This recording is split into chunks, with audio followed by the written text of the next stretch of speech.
Hey friends and fam, welcome back to another video. I'm going to be trying to give you guys some information you can't find anywhere else, neither on YouTube or in-game. There are certain tips and tricks that you can do to 1. Prepare for the meta change, and 2. Make sure you're in a good position for when we get introduced to new Shiki or new metas. The purpose of this video in particular is to have you guys understand what you can do right now to make sure that you're going to be ahead of the meta rather than trying to play catch up. A lot of you current players out there right now are a step behind the meta, meaning that when something new is introduced, you go ahead and hurry to use the resources you currently have in order to play catch up to what some of us had guessed was going to happen. So before I get into this, I want you guys to go ahead and hit that like button because I want this message and this information to reach as many Onmyoji players as possible.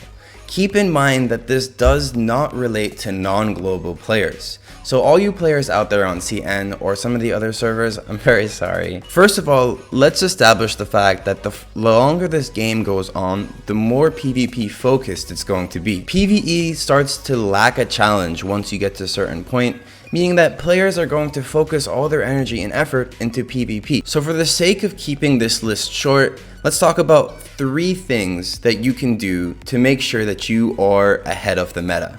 The first on that list is going to be making sure that you grade up the correct Shiki.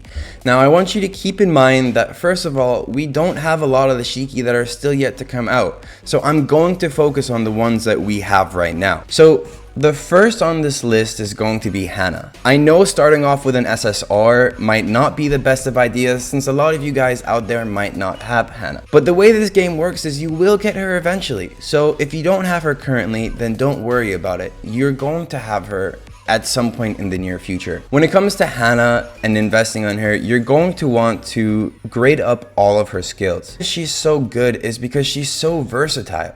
Currently, we use her as a DPS kind of bruiser-ish feel, but the way her passive works lets her be able to swap out from being DPS to also being someone who can supply your team with orbs. The mix of not needing orbs to heal or deal damage, along with the fact that she counters crowd control, and the fact that she has a passive increase of speed all make her an extremely strong Shiki all around. Some things that I see on some of the more mature servers that we haven't seen yet on ours is running Fortune Cat Hana, as with the introduction of some of the new SSR, you're no longer going to want her to be a DPS Shiki, rather you're going to want her to supply your team with orbs to open up the flexibility of using those DPS souls on another character. Reason why she's so good with Fortune Cat is because of the fact that she has a chance to increase her own move bar by 30%. That alone is going to give you a lot of orb income, and overall she's an extremely versatile character that can be used in PvP and PvE. We're going to add 2 or 3 more Shiki to this list as to not overwhelm you guys with too much information. The next on this list is going to be Kama. Kama is another extremely strong Shiki that you're going to want to max. Having a G6 Kama opens up a lot of flexibility for what you put on him. The era of having the fastest Kama is no longer meta and won't be for a very long time, if it even ever comes back from that point. So when it comes to Kama, you're going to want to run a Fortune Cat set on him, and then you're going to want to run as much speed as possible, but keep in mind speed is no longer your biggest priority.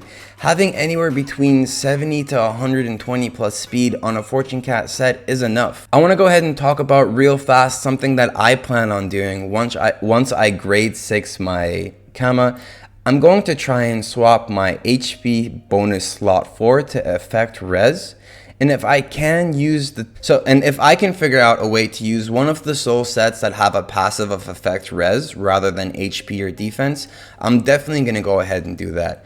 Effect resistance is probably going to be your best friend in the next couple of months. Next on this list, we're going to be talking about Onmyoji. Onmyoji is also another Shiki that you can invest and grade up to G6 without worrying that she's going to be replaced anytime in the next year. Reason she's so good is one, she pairs very well with Shiki on your own team, but she also counters a lot of Shiki out there, including Temptress Otengu, Shuten, and Shishu.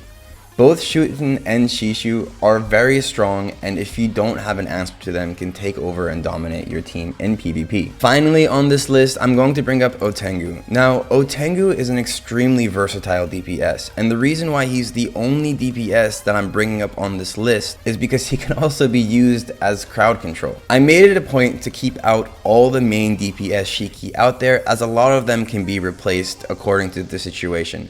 You generally are going to want to G6 your support or kind of support-ish Shiki out there, as you can fill them into teams a lot easier with each meta change. So with Otengu being the versatile character that he is, and being able to swap him from crowd control to damage, really ensures that your investment in this Shiki is going to be all around a safe one. Now, of course, there are other Shiki that you can easily invest in that are going to pay off for a long time. I'm just not going to add them to this list because I simply want to give you guys the ones that I know for sure that I've seen the top players on some of the more mature servers use. I'd like to go ahead and move on to the next thing on the list, which is going to be your soul sets. Now, I know this might sound weird at first, meaning like, well, what else is there to work on other than our soul sets?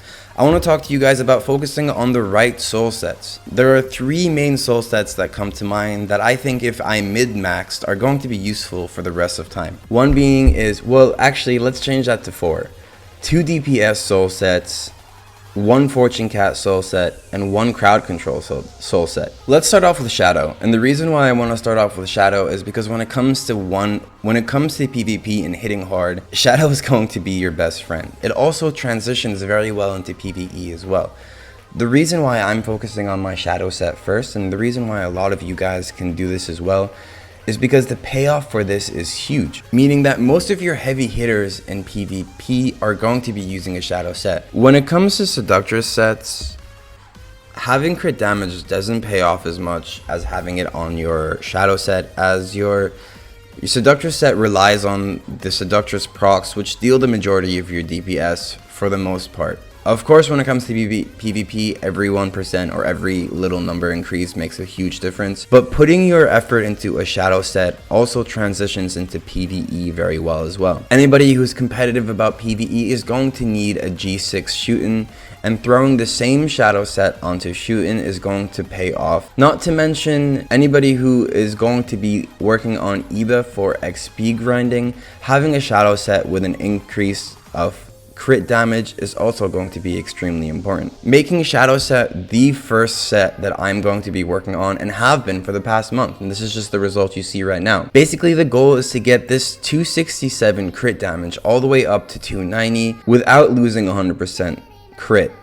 Now, once I have my Shadow set complete, it's going to cover 3 different aspects of the game for me. 1, I'll have a Shadow set for PvP that I can swap between Lord Arakawa and some of the new heavy hitting DPS that are coming out soon. 2 is going to allow me to use this to XP grind whenever I grade up my IBA something, which is also going to be an extremely important aspect to the game not too long from now. As the stages of EXP stages get harder, we're going to need to have IBA basically to do any sort of EXP grinding comfortably. 3, whenever it comes to world bosses, Shootin' will basically shred through the boss at this point.